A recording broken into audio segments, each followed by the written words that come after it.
University DUCSU নির্বাচন করতে গিয়ে আমরা যতটুকু জানার সুযোগ হয়েছে, ঘাম ঝরেছে, শুধু ঘাম ঝরেনি, কোনো কোনো সময় আমাদের কাছে মনে হয়েছে যে আমরা সিটকে বলে যাচ্ছি, ইলেকশনটা বন্ধ হয়ে যাচ্ছে।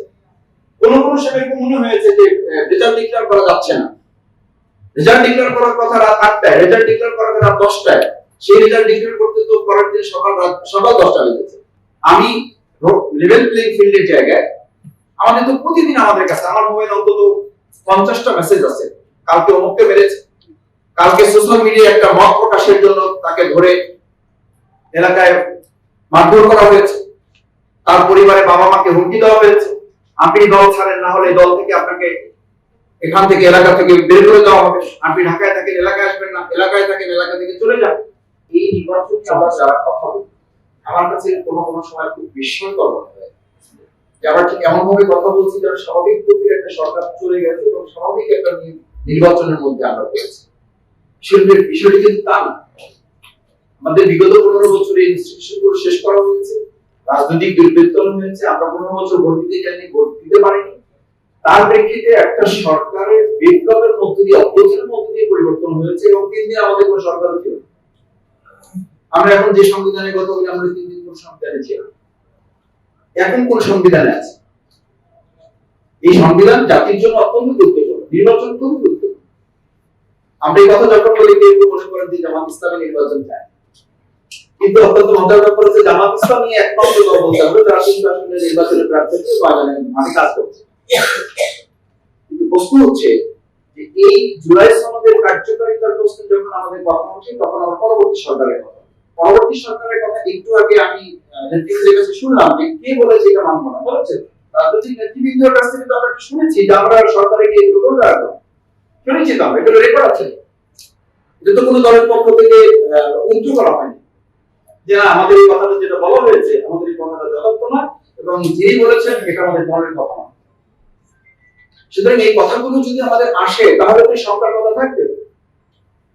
সেজন্য আমি মনে করি সরকারের এই প্রসঙ্গে আগে নির্বাচন কমিশনের যে দায় দায়িত্বের প্রশ্ন আসে সেগুলো আমাদের সামনে রাখা হবে। Level playing field, level playing field বলতে আমরা এখন যেটা বুঝি সেটা হলো আপনি যদি প্রভাব থাকে, ক্ষমতা থাকে তাহলে থাকবেন, আর না হলে আপনি থাকবেন না, না হলে আপনি ভোট দিতে যেতে পারবেন না, না হলে আপনার ঠ্যাং ভেঙে দেওয়া হবে, না হলে আপনার জিহ্বা কেটে দেওয়া হবে, না হলে আপনি সুষ্ঠুভাবে বাড়ি ফিরতে পারবেন। This is message.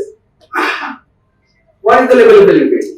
Level playing field বলতে আমি কি বোঝাচ্ছি, আমি কি মেসেজ দিচ্ছি? ঢাকা ইউনিভার্সিটি ডাকসু নির্বাচন করতে গিয়ে আমরা যতটুকু জানার সুযোগ হয়েছে, ঘাম ঝরেছে, শুধু ঘাম ঝরেনি, কোনো কোনো সময় আমাদের কাছে মনে হয়েছে যে আমরা সিটকে বলে যাচ্ছি, ইলেকশনটা বন্ধ হয়ে যাচ্ছে। কোনো কোনো সময় মনে হয়েছে যে রেজাল্ট ডিক্লেয়ার করা যাচ্ছে না। রেজাল্ট ডিক্লেয়ার করার কথা রাত 8টায়, রেজাল্ট ডিক্লেয়ার করার কথা রাত 10টায়, সেই রেজাল্ট ডিক্লেয়ার করতে তো পরের দিন সকাল 10টা বেজেছে। কেন বেজেছে? কেন ইউনিভার্সিটির পার্শ্ববর্তী এলাকায় লোক জড়ো হয়েছে? কেন টোটাল প্রশাসনকে ইনভলভ হয়ে বলতে হয়েছে?